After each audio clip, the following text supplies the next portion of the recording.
do you think that there is a role for public policy in encouraging fatherhood, but also masculinity? Oh, yeah. I mean, a couple of things. Number one is we should actually reward marriage and not punish it in public policy. I mean, right now, if you get married, you're going to pay more in taxes. There's going to be all kind of penalties and burdens on you. We ought to flip that around. My view is we ought to affirmatively reward marriage. There ought to be a marriage bonus in our tax code.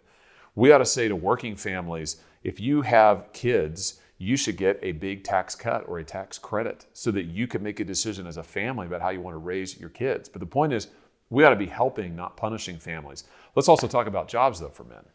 I mean, since the year 2000, when we let China into the WTO, one of the stupidest things that the leaders of this country ever did, we've lost 4 million good-paying jobs in this country, 60,000 of them from my state.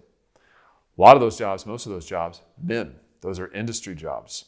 If you want to see families flourish, you got to have jobs for men where they can provide for a family. Why are fewer men getting married at younger ages? Part of it is they can't get good paying jobs. 70% of men in this country don't go to college.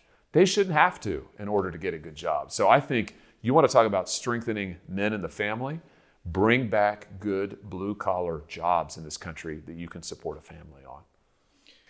You mentioned China, and China is a country that has had a masculinity problem, and I think that's a global phenomenon. But they're actually moving to sort of re-masculinize their population by messaging. They're like, okay, you can be successful doing this. There's cool things you can do in jobs and be in science and things like that. I want to get your take on how, first of all, why you think they're doing that.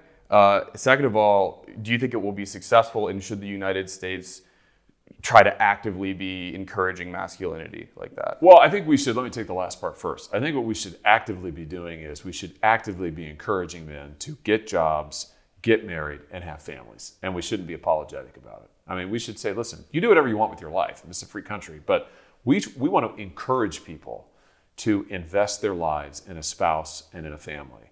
And I think the way that we do that is we create an economy, we get back an economy where if you are a blue collar worker, if you're a guy who, you went to trade school, but you didn't want to go to college, hey, you can get a good paying blue collar job and you can raise a family on that wage. Mm-hmm. You do that, I promise you, you'll have more people getting married and earlier, and you'll have bigger families. Because one of the reasons people don't have families now is it's so expensive and so many men feel like they can't provide for their family. And, for many men, they're ashamed of that, or they're at least very sensitive about it. So we need better jobs for blue collar workers to provide for their families. That's the kind of pro-manhood, pro-family, pro-fatherhood policy I would like to see.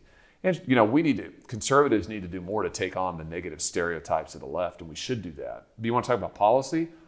Let's talk about jobs, and let's talk about encouraging families and rewarding marriage.